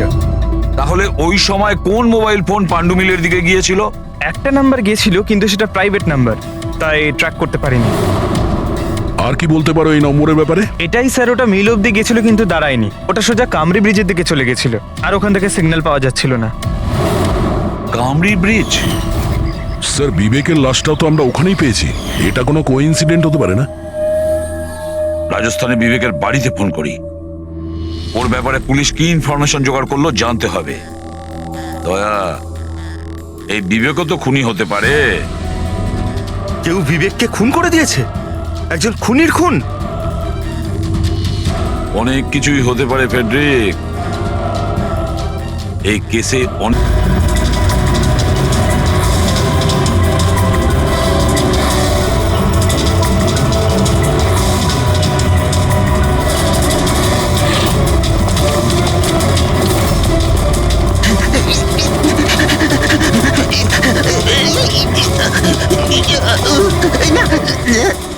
আরে তুই বারবার পালাস কেন? হ্যাঁ, বারবার আপনারা আমার পিছনে পড়ে আছেন কেন? পিছনে তোর পড়ে সঙ্গে আছেন কথা কেন? আছে। আমি কিছু কথা বলতে চাই না। অনেক হয়ে গেছে স্যার, আপনারা আমাদের এইভাবে বিরক্ত করতে পারেন কেউ না। তোমাদের জ্বালাতন করছে না, আমরা নিজেদের কাজ করছি। যাও। আমরা কিছু শুনতে চাই না, যান এখান থেকে। আরে একজনের খুন হয়েছে, তোমরা কি বুঝতে পারছো না? তা কি হয়েছে? আমরা কি খুন করেছি নাকি? হ্যাঁ, আমরা গরিব মানুষ, ভিক্ষা করে খাই, তার মানে কি আপনারা আমাদের উপর দোষ দিয়ে দেবেন? হ্যাঁ, দেখুন না।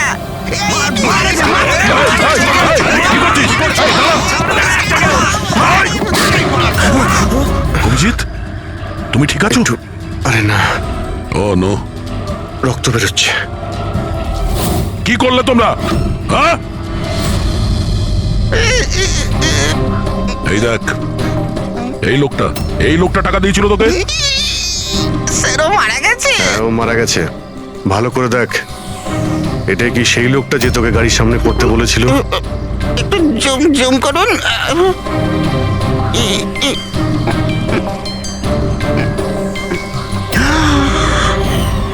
এমন ঘড়ি তো ও পড়েছিল। হতে পারে যে লোকটা একে টাকা দিয়েছে সেই প্রমাণটা লোপাট করার জন্য ওকেও মেরে দিয়েছে। চালায় বললাম আমি, ধরেছে তো চাকরি। হ্যাঁ পঙ্কজ, হ্যাঁ, আচ্ছা, ও ঠিক আছে, ঠিক আছে, ওকে ওকে, থ্যাংক ইউ। পঙ্কজের ফোন ছিল, বলছিল যে বিবেক রাজস্থানে কোনো সার্কাসে কাজ করত, নিশানাবাদ ছিল। 1 মাস আগে ও সার্কাসের চাকরি ছেড়ে দিয়েছিল, বলেছিল মুম্বাইতে একটা বড় চাকরি পেয়েছে ও। আর হ্যাঁ, যাওয়ার সময় ওই রাইফেলটা ওটাও চুরি করে নিয়ে গেছিল। রাইফেল চুরি করে এনেছিল? হয়তো সুচির সুপারি নিয়ে এখানে এসেছিল, আর দোকানে এই জন্য কাজ করতো যাতে ওকে কেউ সন্দেহ না করে। হ্যাঁ, আর এই পুরো ষড়যন্ত্রের যে মাস্টার মাইন্ড, সে নিশ্চয়ই রাজস্থানে গেছিল বিবেককে সুপারি দেওয়ার জন্য। কে হতে পারে এই মাস্টার মাইন্ড, যাকে চোখের সামনে দেখেও ধরতে পারছি না?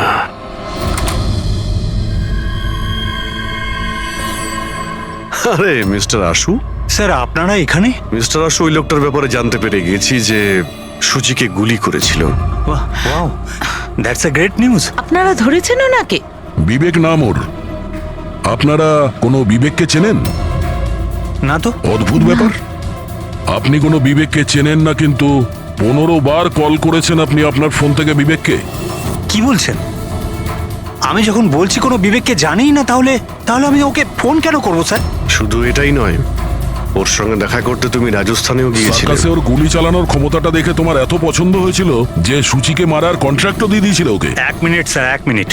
এটা সত্যি যে একটা বিজনেস ট্রিপের জন্য আমি রাজস্থান গিয়েছিলাম, কিন্তু আমি কোনো সার্কাসে যাইনি স্যার।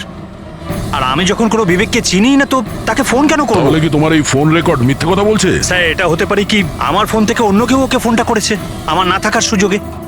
আচ্ছা, তাহলে কি আপনি আপনার ফোন যে কোনো জায়গাতে ফেলে রাখেন নাকি? না স্যার। হ্যাঁ ডক্টর। আচ্ছা ঠিক আছে ডক্টর। ওকে ডক্টর। ডক্টর সালুখের ফোন ছিল, আমাদের ফরেন্সিক ল্যাবে যেতে বলেছেন আশুতোষকে নিয়ে। বস, মেয়েটা এইখানে বসেছিল এই সিটে, আর এই অংশটা হচ্ছে সিটের পেছনের দিকটা, আর এটা হচ্ছে লিভার যার দ্বারা সিটটা আগে পিছে হয়, আর এই লিভারটাকে জাম করে দেওয়া হয়েছিল। এই দেখো। লিভার জাম করে দিয়েছে? হ্যাঁ তাই তো। বাস এইটুকুই স্যার, সেই জন্য আপনি আমাদেরকে ডেকে আনলেন? পঙ্কজ, তুমি একটু আমার কথাটা শোনো। সূত্র এইটা নয় যে লিভারটা আটকে দেওয়া হয়েছে, সূত্রটা এই যে এটাকে জেনে বুঝে আটকে দেওয়া হয়েছে। কিন্তু স্যার, কেউ জেনে বুঝে সিটটাকে খারাপ করবে কেন? এটাও তো আমরাও ভাবছিলাম। আশুতোষ, তোমার এই গাড়ির সিট কবে থেকে এরকম হয়ে আছে? মানে কবে থেকে পেছনে আটকে আছে? স্যার, পরশু রাত অবধি তো ঠিক ছিল, কিন্তু কাল সকালে যখন বেরোলাম তখন রিক্লাইন কাজ করছিল না। আমার হাতে ঠিক করার মতো অত সময় ছিল না বলে এমনি বেরিয়ে গেলাম। ডক্টর সালুখে, সিটটা খারাপ হওয়া এই কেসটার সাথে কি সম্পর্ক? সম্পর্ক আছে ফ্রেডি। সম্পর্কটা হচ্ছে এইটা যে খুনি চাইছিল সিটটা পেছনে হেলে থাকে, সুচির পজিশনটা এইরকম থাকবে পেছনের দিকে। স্যার, ও যদি সামনে বসতো বা পেছনে বসতো তাতে খুনির কি এসে যায়? খুনির তো গুলি করারই ছিল। পঙ্কজ, তুমি এক কাজ করো, এখানে তুমি গাড়ির সিটটায় বসো। সারিকা, তুমি সুচির জায়গায় বসো। এবার ধরে নাও আমি সুচি। আমি যখন এই সিটটায় বসেছিলাম তখন আমার মাথাটা এরকম ছিল। বস, সুচির এইভাবে বসার সুবিধাটা খুনি তখনই পাবে যখন ওর এম সুচি নয়, ড্রাইভিং সিটে বসা লোকটি হবে, মানে আশুতোষ হওয়ার কথা। কিন্তু আশুতোষকে কোনো কারণে খুব ব্রেক চাপতে হয়, ব্রেকের কারণে ঝটকা লাগে, আর সেই ঝটকায় সুচি ঝুঁকে যায়। আর বস, আশুতোষকে লাগার পরিবর্তে সুচির গুলি লাগে। স্যার, তার মানে আশুতোষ খুনি নয়, কিন্তু কেউ ওর খুন করতে চাইছিল। দয়া,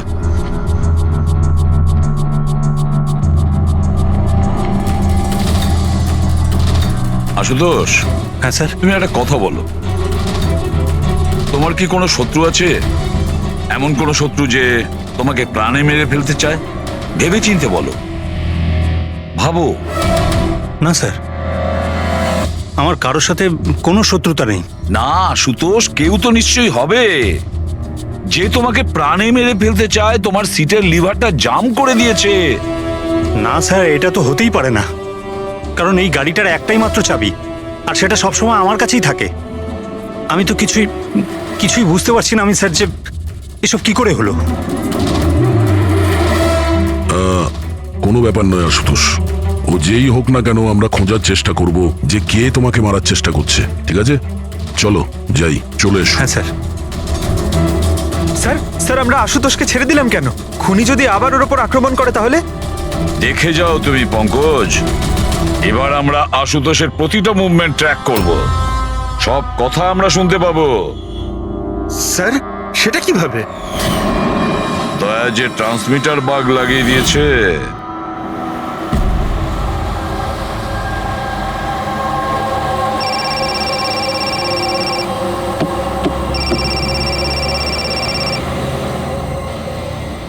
হ্যালো, হ্যাঁ বলো। আচ্ছা, ওকে চলে এসো বাড়িতে। ওখানে? কিন্তু ওই জায়গাটা তো বন্ধ না? ঠিক আছে, আসছি।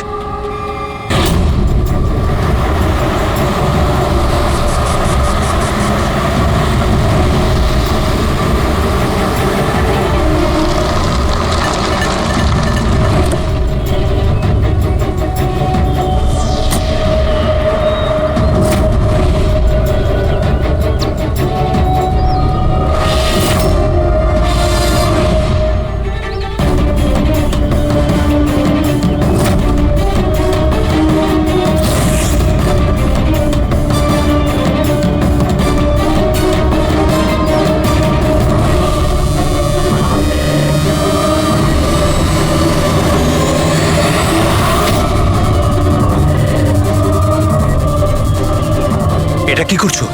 গান? মাই গড, গুলির আওয়াজ পেলাম দয়া। তাড়াতাড়ি চলো, আবার একটা যেন খুন না হয়। স্যার এই তো আমরা পৌঁছচ্ছি। স্যার, আমাদের যে এই সাসপেক্ট আছে, এক্ষুনি খবর পেলাম যে ও রাজস্থান গিয়েছিল আশুতোষকে ফলো করতে করতে। ও তো আশুতোষের খুব কাছের লোক ছিল।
দিনেশ, স্যার, আমি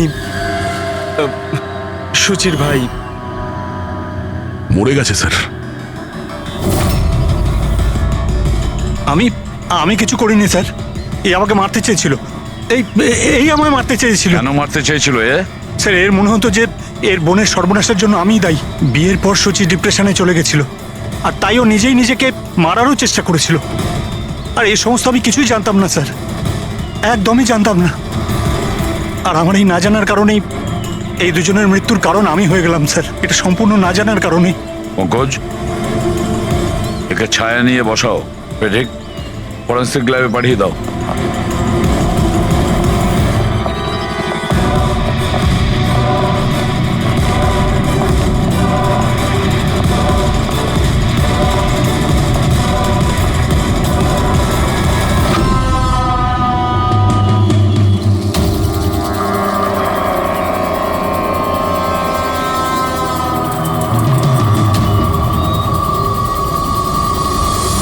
গল্পে একটা নতুন টুইস্ট।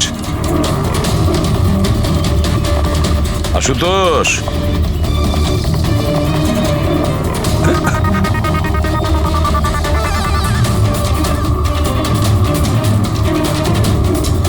এটা কি চেনো? না স্যার, আমি ঠিক জানি না। জানো না? এক্ষুনি জেনে যাবে। পঙ্কজ, চেক করো ওকে। কিন্তু কেন? হাত উঁচু করুন, জানতে পেরে যাবেন আপনি। স্যার, আমি তো কিচ্ছু করিনি, আমি নিরপরাধ। আপনারা কেন আমার তল্লাশি নিচ্ছেন? আমার কথা বিশ্বাস করুন স্যার, আমার কাছে কিছু।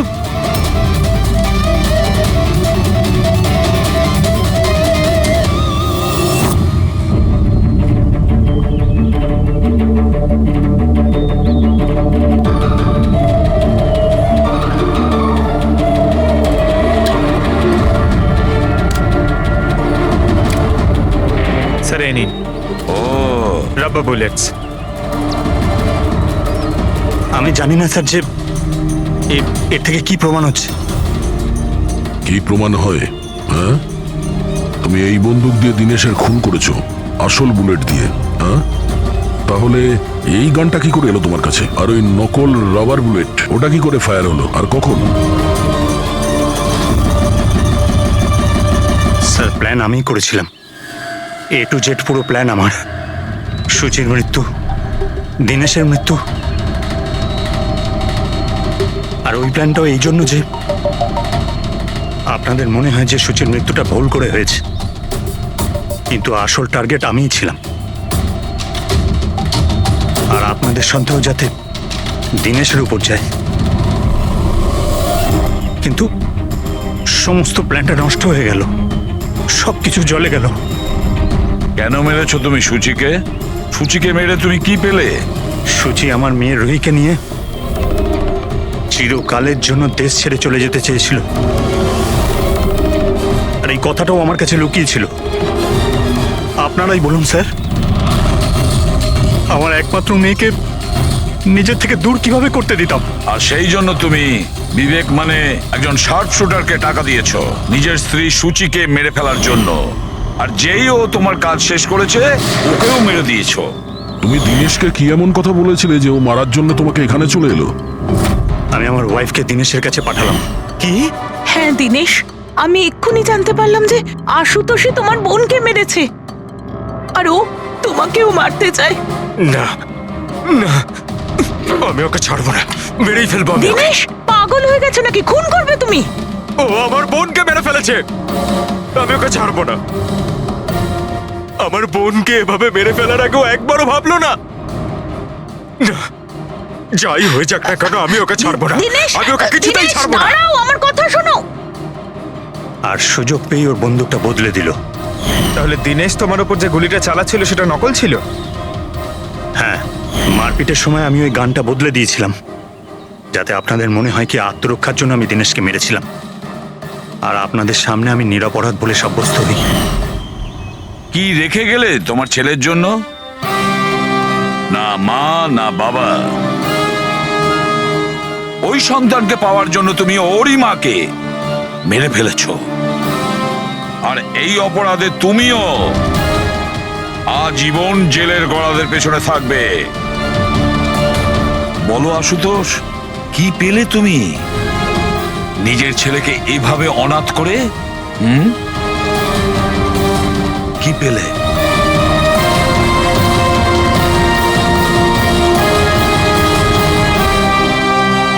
কি বলবেন? প্রোডিউসার হলাম আমি, টাকা আমি ঢালছি জলের মতন। 10টা ফিল্ম হিট দিয়েছি, 10টা। স্যার আমার কথাটা তো শুনুন না, আমরা ফ্লাইটে যেতে পারতাম, কিন্তু এই ট্রেনের জার্নির দ্বারা আমি আপনাদের একটা কিছু ফিল করাতে চাইছি। ফিল করাতে চাইছিল? বলো কি ফিল করাতে চাইছো? আমার গল্পটা একজন ভয়ঙ্কর খুনি বেহরামের ওপর বেস করে, যে অনেক ভয়ঙ্কর অপরাধ করেছে আর অনেক লোককে মৃত্যুশয্যায় শুইয়ে দিয়েছে। আর আজ থেকে 100 বছর আগে এই রুটে বেহরাম একটা ভয়ঙ্কর ক্রাইম করেছিল।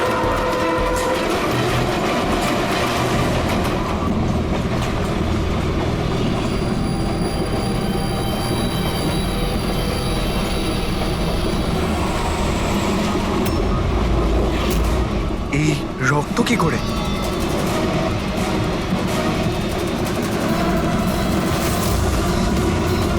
বাথরুমে লাশ।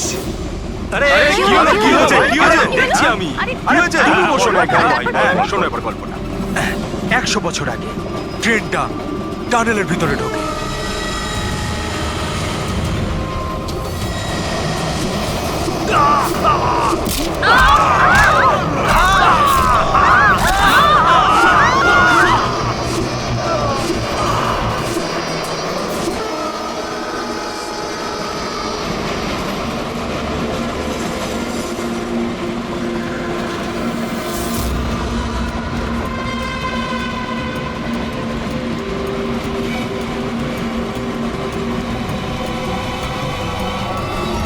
আমরা কোনো প্যাসেঞ্জারকে যেতে দিইনি, সবাই এখানেই আসে।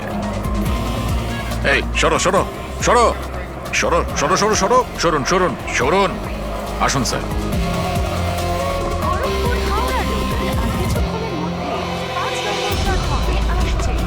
দয়া করে নিরাপদ দূরত্বে সরে দাঁড়ান। খড়গপুর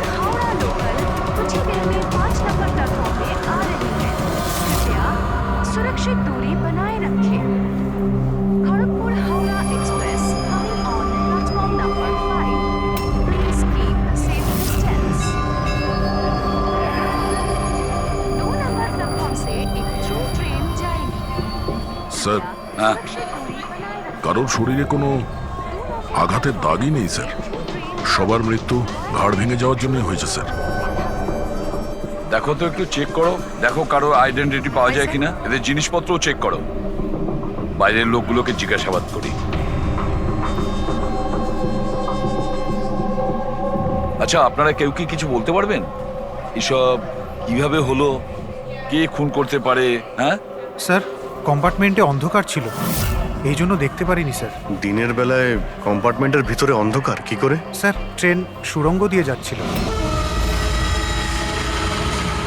এই জন্য অন্ধকার ছিল।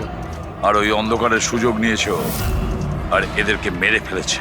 স্যার, লুটপাটের জন্যই খুনগুলো হয়েছে। যখন এই ট্রেনটা সুড়ঙ্গর ভেতরে গেল তার আগে কম্পার্টমেন্টে কাউকে দেখেছিলেন যাকে সন্দেহ হয়? কোনো চোর কিংবা ডাকাত? না স্যার, আমি এরকম কাউকে দেখতে পাইনি। কিন্তু টানেলে ঢোকার আগে আরে স্যার, ছেড়ে দিন স্যার, একটা চেঁচানোর আওয়াজ পেয়েছিলাম। কার চিৎকারের আওয়াজ শুনেছিলেন? স্যার আমি তো বাথরুমে গেছিলাম স্যার। বাথরুমে একজন লোকের লাশ দেখে আমি এতটাই ভয় পাই যে চিৎকার করে ফেলি। মানে প্রথমেই ওই লোকটার খুন হয়, তারপরে বাকিদের খুন করা হয়। ফ্রেডি, কিছু পেলে নাকি? স্যার, এই আই কার্ডটা পেয়েছি। এই লোকটা ট্রেনে ওয়েটার ছিল। স্যার, এটা তো নয় যে এই কাজটাকে সফল করার জন্য ট্রেনে ওয়েটার হয়ে ঘুরছে। হতে পারে। আচ্ছা, একটা কথা বলুন, আপনাদের কি কাউকে কারোর ওপর কোনো সন্দেহ হয়েছিল কোনো লোককে দেখে? হতে পারে সে ওয়েটারের ড্রেস পরে বা রেলের স্টাফ সেজে এসেছিল। হ্যাঁ হ্যাঁ স্যার, একটা লোক ছিল, খুব রোগা মতো, মোটা মোটা গোঁফ ছিল, খুব অদ্ভুত লাগছিল। স্যার, আমি দেখেছিলাম উনি মোটা আর ক্লিন শেফ ছিল না। ও আচ্ছা, ফেডরিক, একটা কাজ করো, ট্রেনের বুকিং অফিস থেকে রিজার্ভেশনের চার্ট চাও, আর তাতে দেখো এই বগিতে কতজন লোক বসেছিল, আর সব প্যাসেঞ্জাররাই এখানে প্রেজেন্ট নাকি বাইরে চলে গেছে। হ্যাঁ আচ্ছা, এনার পাশের সিটে কে বসেছিলেন? আমি। ও, তাহলে তুমি তো জানবেই কি হয়েছিল, কে করেছিল। না স্যার, সবকিছু এত তাড়াতাড়ি হলো যে কিছু বুঝতেই পারলাম না। কিন্তু আমি শুধু ওই লাল রঙের কাপড়টা দেখেছিলাম, ওই যে ওইখানে রয়েছে।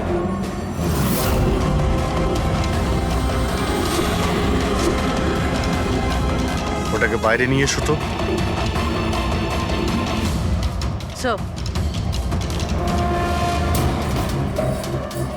এই কাপড়টা আবার খুনির নয় তো? স্যার, এটা খুনেরই কাপড় স্যার। তুমি কি করে জানলে যে এই কাপড়টা খুনেরই? আমি জানি স্যার, সবকিছু জানি। এরকম প্রথমবার হয়নি। এক মিনিট, কি বললে তুমি? সবকিছু জানো? তার মানে কি? 100 বছর আগে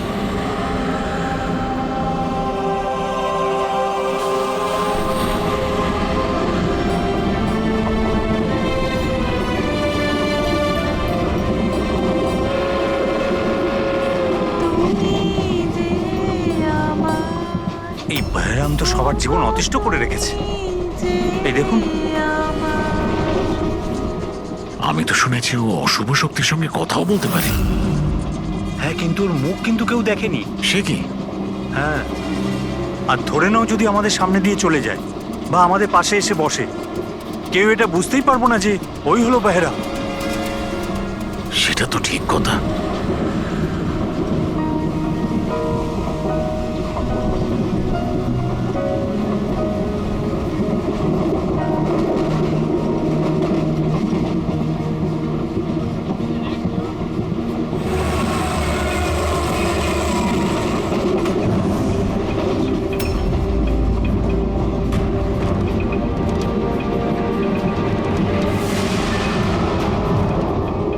সাবিত্রী, যদি সাবিত্রী এখানে থাকে তাহলে ওখানে কে বসে আছে? সাবিত্রী, সাবিত্রী, সাবিত্রী, সাবিত্রী,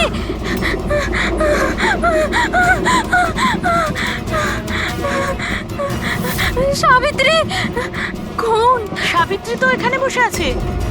জামাই বাবু, সাবিত্রীকে কেউ মেরে ফেলেছে, ওর লাশ পড়ে আছে। তাহলে একে